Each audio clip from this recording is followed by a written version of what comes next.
ನಮಸ್ಕಾರ ವೀಕ್ಷಕರೇ, ಬಿಹೆಪಿ gold channel ವೀಕ್ಷಕರಿಗೆ ತುಂಬು ಹೃದಯದ ಆತ್ಮೀಯ ಸ್ವಾಗತ ಸುಸ್ವಾಗತ. ವೀಕ್ಷಕರೇ, 2026 ಜುಲೈ ತಿಂಗಳದ ವೃಷಭ ರಾಶಿಯ ಮಾಸ ಭವಿಷ್ಯವನ್ನ ತಿಳಿದುಕೊಳ್ಳೋಣ. ಓಂ ಯಾ ದೇವಿ ಸರ್ವಭೂತೇಷು ಲಕ್ಷ್ಮೀ ರೂಪೇಣ ಸಂಸ್ಥಿತ ನಮಸ್ತಸ್ಯೈ ನಮಸ್ತಸ್ಯೈ ನಮಸ್ತಸ್ಯೈ ನಮೋ ನಮಃ. ವೀಕ್ಷಕರೇ, ವೃಷಭ ರಾಶಿಯ ಜುಲೈ ತಿಂಗಳಲ್ಲಿ ಅತ್ಯಂತ ಶುಭದಾಯಕವಾಗಿರ್ತಕ್ಕಂಥ ಫಲಾಫಲಗಳನ್ನು ನಾವು ಗಮನಿಸಬಹುದು. ವೃಷಭ ರಾಶ್ಯಾಧಿಪತಿ ಶುಕ್ರ ಧನಕಾರಕ ಮತ್ತು ವ್ಯವಹಾರದಲ್ಲಿ ಅಭಿವೃದ್ಧಿಯನ್ನು ಕೊಡ್ತಕ್ಕಂಥದ್ದು. ಹಾಗೆ ಕುಜನು ಕೂಡ ಶುಕ್ರನ ಜೊತೆಗೆ ಸೇರಿಕೊಂಡಿರುವುದರಿಂದ ಭೂಮಿಯ ವ್ಯವಹಾರದಲ್ಲಿ ಯಥೇಚ್ಛವಾಗಿ ಕಮಿಷನ್ ಪಡೆಯುವಂಥದ್ದು, ಕಮಿಷನ್ ಬರುವಂಥದ್ದು, ಕ್ರಯ ವಿಕ್ರಯದಲ್ಲೆಲ್ಲ ತುಂಬಾ ಚೆನ್ನಾಗಿ ವ್ಯವಹಾರಗಳನ್ನ ನಿರೀಕ್ಷೆ ಮಾಡಬಹುದು ಮತ್ತು ವ್ಯವಹಾರ ಕೂಡ ಮಾಡಬಹುದು. ನೀವು ಅಂದುಕೊಂಡಕ್ಕಿಂತ ಹೆಚ್ಚು ಧನಾಗಮನ ನಿಮ್ಮ ಕೈ ಸೇರುತ್ತೆ, ಹೆಚ್ಚು ಲಾಭವೂ ಕೂಡ ತಂದು ಕೊಡುತ್ತಾ ಇರುತ್ತೆ. ಹಾಗೆ ಎರಡನೇ ಮನೆ ಅಂದ್ರೆ ವೃಷಭ ರಾಶಿಯಿಂದ ಎರಡನೇ ಮನೆ ರವಿ ಮತ್ತೆ ಬುಧ ಮತ್ತು ಚಂದ್ರ, ಇವು ಎಲ್ಲ ಗ್ರಹಗಳಿರೋದ್ರಿಂದ ನಿಮ್ಮ ಕುಟುಂಬದಲ್ಲಿ ಶಾಂತಿ, ಸಮಾಧಾನ, ಸಂತೋಷವಾಗಿರುತ್ತೆ. ಮನಸ್ಸು ಕೂಡ ಯಾವುದೇ ತರದ ಟೆನ್ಷನ್ಗಳು, ಯಾವುದೇ ತರದ ಬಾಧಕಾರಿಪತಿಗಳು ಇರುವುದಿಲ್ಲ ಅನ್ನತಕ್ಕಂಥದ್ದು. ರವಿ ಮತ್ತು ಬುಧ, ಈ ಒಂದು ಬುಧಾದಿತ್ಯ ಯೋಗ ಅಂತ ಕೂಡ ಕರೆಯಲ್ಪಡುತ್ತೆ. ಈ ಯೋಗದಿಂದ ಸರ್ಕಾರದಿಂದ ಬರಬೇಕಾಗಿರ್ತಕ್ಕಂಥ ಟೆಂಡರ್ಗಳಿರ್ಬೋದು, ಅಥವಾ ಸರ್ಕಾರದಿಂದ ನಿಮ್ಮ ಬಾಕಿ ಹಣ ಇರಬಹುದು, ಬರಬೇಕಾಗಿರೋ ಸರ್ಕಾರ ಸಂಬಂಧಪಟ್ಟಂತ ಪ್ರಮೋಷನ್ ಇರಬಹುದು, ಸರ್ಕಾರದ ಕೆಲಸಗಳಿರಬಹುದು, ಅಥವಾ ಸರ್ಕಾರ ಉನ್ನತ ಸ್ಥಾನಮಾನಗಳಿರಬಹುದು.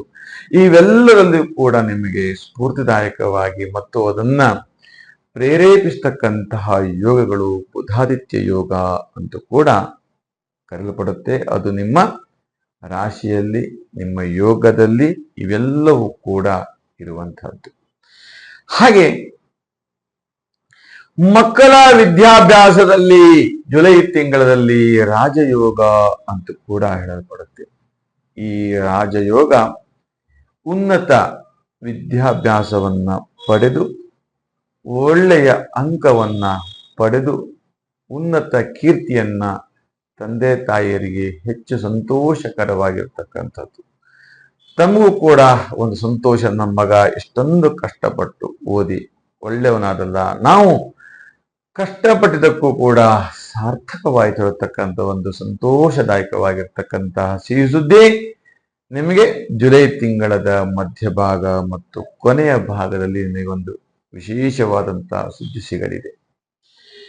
ಹಾಗೆ ವಿದೇಶದಲ್ಲಿ ಓದ್ತಾ ಇರತಕ್ಕಂತಹ ಮಕ್ಕಳು ಇರಬಹುದು, ಅಥವಾ ಅಲ್ಲಿ ಹೆಚ್ಚಿನ ವಿದ್ಯಾಭ್ಯಾಸ ಅಥವಾ ವ್ಯಾಸಂಗ ಅಥವಾ ಇದಕ್ಕೆ ಸಂಬಂಧಪಟ್ಟಂತ ಒಂದು ಕಾನ್ಸೆಪ್ಟ್ ಅಲ್ಲಿ ಏನಾದ್ರೂ ಒಂದು ಮಾಡಬೇಕು, ಸಾಧನೆ ಮಾಡಬೇಕು ಅಂತಕ್ಕಂಥದ್ದು ಕೂಡ ಒಂದು ಸ್ಫೂರ್ತಿದಾಯಕವಾಗಿರ್ತಕ್ಕಂತಹ ಯೋಗ ಅಂತ ಕೂಡ ಹೇಳಲ್ಪಡುತ್ತೆ. ಇನ್ನು ಸಿನಿಮಾ ಅಥವಾ ಧಾರಾವಾಹಿಗಳಲ್ಲಿ ಕೆಲಸಗಳನ್ನ ಮಾಡ್ತಕ್ಕಂಥದ್ದು ಇರ್ಬೋದು, ಅಥವಾ ಆಗಾಗ ಕ್ಯಾಮ್ರಾಮನ್ ಇರ್ಬೋದು, ಅಥವಾ ಬರಹಗಾರ ಇರ್ಬೋದು, ಸಂಗೀತಗಾರ ಇರ್ಬೋದು, ಇವರೆಲ್ಲರಿಗೂ ಕೂಡ ಒಂದು ಒಳ್ಳೆಯ ಸುವರ್ಣ ಅವಕಾಶ ಸಿಗಲಿದೆ ಹೇಳತಕ್ಕಂಥದ್ದು. ಎಲ್ಲೋ ಒಂದ್ ಕಡೆ ನಿರಂತರವಾಗಿ ಕೆಲಸಗಳು ನಡೀತಾ ಇರುತ್ತೆ. ಒಳ್ಳೆ ವೇತನ, ಒಳ್ಳೆ ಸಂಬಳ, ಅಥವಾ ಕಮಿಷನ್ನು, ಅಥವಾ ದಿನಗೂಲಿ, ಈ ತರದ ಒಂದಷ್ಟು ವ್ಯವಹಾರದಲ್ಲಿ ಕೂಡ ಹೆಚ್ಚು ಲಾಭವನ್ನ ತಂದು ಕೊಡಲಿದೆ ಹೇಳತಕ್ಕಂಥದ್ದು. ಇನ್ನು ಹಣಕಾಸಿನ ವಿಚಾರವನ್ನು ನಾವು ತೆಗೆದುಕೊಂಡಾಗ ಜುಲೈ ತಿಂಗಳಲ್ಲಿ ನೋಡಿ, ನೀವು ಅನೇಕ ತಿಂಗಳಿಂದ ನಿಮ್ಮ ವ್ಯವಹಾರದಲ್ಲಿ ಹಣವನ್ನ ತೊಡಗಿಸಿದ್ರಿ. ಇವತ್ತಿನವರೆಗೂ ಕೂಡ ₹1 ನಿಮಗೆ ಲಾಭ ಬಂದಿಲ್ಲ. ಆದ್ರೆ ಈ ಮಾಸದಲ್ಲಿ ಜುಲೈ ತಿಂಗಳಲ್ಲಿ ನಿಮಗೆ ಹಣದ ವ್ಯವಹಾರದಲ್ಲಿ ರಾಜಕೀಯವಾಗಿಯೂ ಕೂಡ ಲಾಭವನ್ನು ತಂದುಕೊಡುತ್ತೆ, ಅಥವಾ ಗಣ್ಯ ವ್ಯಕ್ತಿಗಳ ಮುಖಾಂತರ ನಿಮಗೆ ನಿಮ್ಮ ಕೆಲಸವೂ ಕೂಡ ಆಗತ್ತೆ. ಹಣದ ಒಳಹರಿವು ಕೂಡ ಜಾಸ್ತಿ ಆಗ್ತಾ ಇರುತ್ತೆ. ಒಟ್ಟಿನಲ್ಲಿ ಹಣದ ಅಭಾವ ಕೂಡ ಶಮನವಾಗಿ ನಿಮಗೆ ಬರಬೇಕಾಗಿರ್ತಕ್ಕಂಥ ಹಣ, ಅಥವಾ ನಿಮ್ಮ ವ್ಯವಹಾರಕ್ಕೆ ವಿನಿಯೋಗಿಸ್ತಕ್ಕಂಥ ಹಣ ಇರ್ಬೋದು, ಕೈ ಸಾಲ ಇರ್ಬೋದು, ಎಲ್ಲವೂ ಕೂಡ ನಿಮ್ಮ ಕೈಗೆ ಸೇರಿ ಒಂದು ಸಮಾಧಾನಕರವಾಗಿರ್ತಕ್ಕಂಥ ಬದುಕು ನಿಮ್ಮದಾಗಿರುತ್ತೆ ಹೇಳ್ತಕ್ಕಂಥದ್ದು. ಇನ್ನು ಆರೋಗ್ಯ ವಿಚಾರ ನಾವು ತೆಗೆದುಕೊಂಡಾಗ ತಂದೆ ತಾಯಂದಿರ ಬಗ್ಗೆ ಆರೋಗ್ಯದಲ್ಲಿ ಎಚ್ಚರಿಕೆಯಿಂದ ಇರಬೇಕು. ಯಾಕೆಂತ ಕೇಳಿದ್ರೆ ಶನಿ ಮತ್ತು ರಾಹು ಏನ್ ಮಾಡ್ತಾರೆ, ಮಾನಸಿಕ ವೇದನೆ, ಮಕ್ಕಳಲ್ಲಿ ಹಣವನ್ನ ವ್ಯಯ ಮಾಡ್ತಾರೋ ಅಥವಾ ಮಕ್ಕಳಲ್ಲಿ ಮನೆಯನ್ನ ಮಾರಾಟ ಮಾಡ್ತಾರೋ ಅಥವಾ ಮಕ್ಕಳ ಸಾಂಸಾರಿಕ ಜೀವನ ಚೆನ್ನಾಗಿರುತ್ತೋ ಇಲ್ಲೋ, ಇದೆಲ್ಲ ಒಂದ್ ಸ್ವಲ್ಪ ಮಾನಸಿಕ ವೇದನೆ ಮತ್ತೆ ನೋವುಗಳು ಉಂಟಾಗ್ತಾ ಇರುತ್ತೆ. ಹಾಗಾಗಿ ಇದೆಲ್ಲವೂ ಕೂಡ ಶಮನಗೊಳ್ಳಿಕ್ಕೆ ನೀವು ಕೂಡ ಸಂತೋಷದಾಯಕವಾಗಿ ಸಮಾಧಾನಕರವಾಗಿ ಖುಷಿಯಾಗಿ ನಗನಗ್ತಾ ಇರಿ. ಯಾವುದೇ ರೀತಿಯಾದಂತಹ ಬಾಧಕಾಧಿಪತಿ ಯೋಗಗಳು ಕೂಡ ತೊಂದರೆಗಳು ನಿಮಗೆ ಬರುವುದಿಲ್ಲ ಹೇಳತಕ್ಕಂಥದ್ದು ಕೂಡ ಹೇಳುತ್ತೆ. ಹಾಗೆ ಇನ್ನು ಸ್ವಂತ ಬಿಸ್ನೆಸ್ ಅನ್ನ ಮಾಡ್ತಾ ಇದ್ರೆ ಅಥವಾ ಎಲ್ಲೋ ಒಂದ್ ಕಡೆ ಉದ್ಯೋಗವನ್ನ ಬಿಟ್ಟು ಸ್ವಂತದಾಗಿ ಉದ್ಯೋಗವನ್ನ ಮಾಡ್ತಾ ಇದ್ರು ಕೂಡ ಹೆಚ್ಚು ಲಾಭವನ್ನು ತಂದು ಕೊಡುತ್ತೆ. ಅದು ಕೂಡ ಈಗ ಉತ್ತಮ ಸಮಯ ಅಂತೂ ಕೂಡ ಹೇಳಬಹುದು.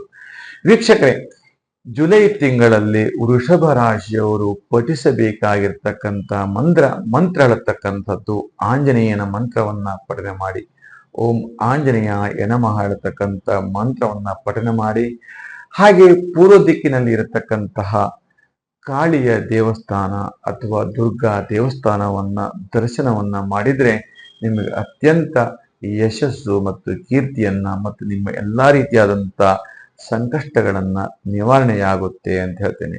ವೀಕ್ಷಕರೇ, ಇನ್ನು ಹಲವಾರು ರೀತಿಯ ಸಮಸ್ಯೆಗಳಿಗೆಲ್ಲದಕ್ಕೂ ಪರಿಹಾರ ಭಗವಂತನಿಂದ ಸಿಕ್ಕೇ ಸಿಗುತ್ತೆ. ಒಳ್ಳೇದಾಗಲಿ ಅಂತ ಹೇಳ್ತಾ ಈ ನಮ್ಮ ವಿಡಿಯೋ ನಿಮಗೆ ಇಷ್ಟವಾದಲ್ಲಿ ಲೈಕ್ ಮಾಡಿ, ಶೇರ್ ಮಾಡಿ ಮತ್ತು ಸಬ್ಸ್ಕ್ರೈಬ್ ಮಾಡಿ ಅಂತ ಹೇಳ್ತಾ ನಿಮಗೆಲ್ಲರಿಗೂ ಶುಭವಾಗಲಿ, ಮಂಗಲವಾಗಲಿ.